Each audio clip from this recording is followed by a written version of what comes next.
Headless body found in Trelawny. Property owned by Prime Minister in breach of building permit. Minor found with gun in backpack, while Cavaliers might face Miami FC with Lionel Messi. This is Undiluted News. Mikey Bones reporting.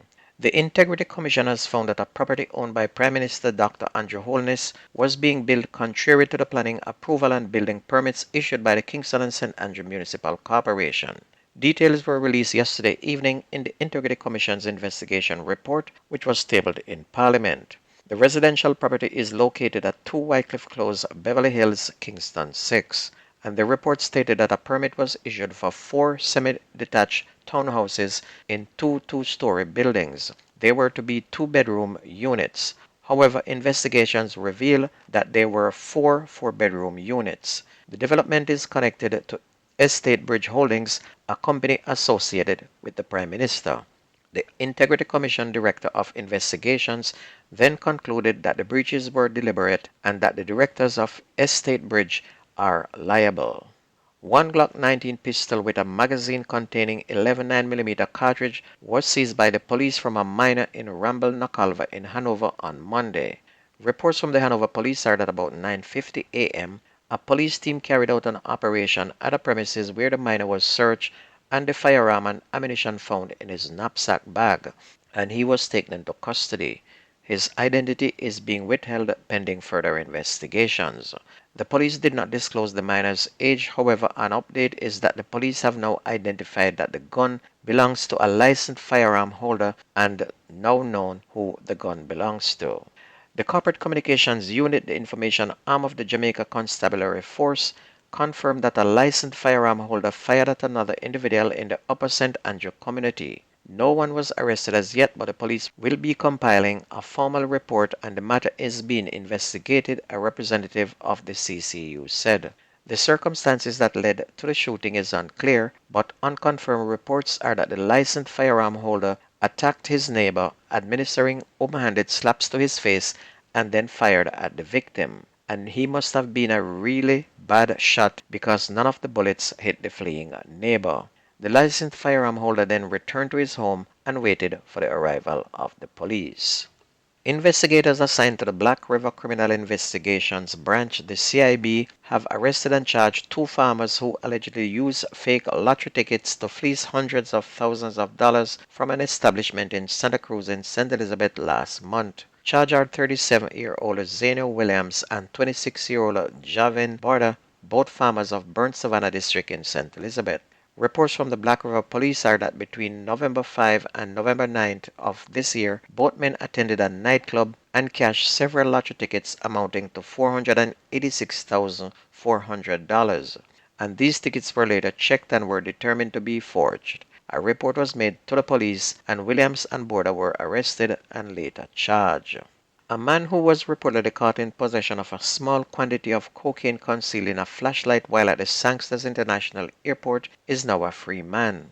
Denzel Scott, who hails from St. James, walked free from the parish court on Monday after he was found not guilty of possession of cocaine. And according to court documents on March 18, law enforcement officials acted on a tip and proceeded to the parking area at the airport where they saw a Toyota Corolla allegedly belonging to Scott. He granted permission for law enforcement officials to search the vehicle, leading to the discovery of a black and yellow flashlight as one of the car seats.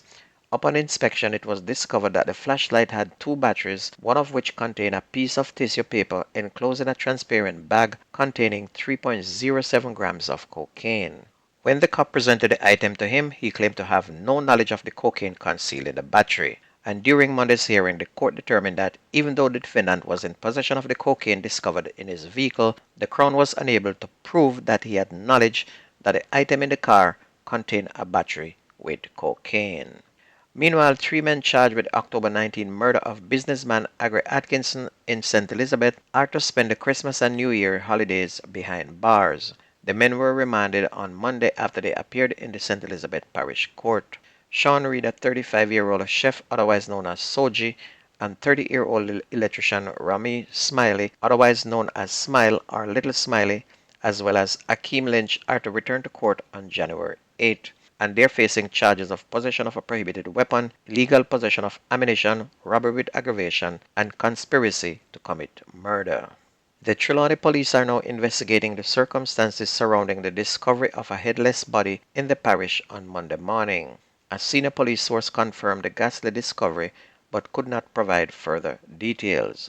The body was reportedly spotted in a pit by a farmer who was on his way to his farm in the Allside community. An alarm was raised and on the arrival of the police, the headless body was removed from the hole after the scene was processed by investigators. On to sports. Newly crowned CONCACAF Caribbean champions Cavaliers FC could face Lionel Messi into Miami in the round of 16 of the CONCACAF Champions Cup in March of 2025. In yesterday's draw, which was broadcast live, Cavalier FC, who earned a bye to the round of 16 after beating Sabo FC of the Dominican Republic in the Caribbean Cup final, was the fifth-ranked team of the 5 teams that drew a bye. Inter Miami, who were a controversial MLS selection, will face Sporting Kansas City in the All-MLS first round, with the winners on aggregate over 2 legs advancing to face the first-time qualifiers. And the competition is set to start in the first week of February. Cricket. The West Indies won the one-day international one-day series against Bangladesh for the first time in 10 years on Tuesday. The West Indies shut out Bangladesh for 227 runs in 46 overs and then strolled to 230 for 3 in 37 overs. And the hosts won the series with a game to spare. And if you missed the news on this station, please go to YouTube, type in Jamerican Undiluted News, listen, like, share, hit the notification bell, and keep us going. That's news and sports on your favorite radio. My name is Mikey Bones. I gone.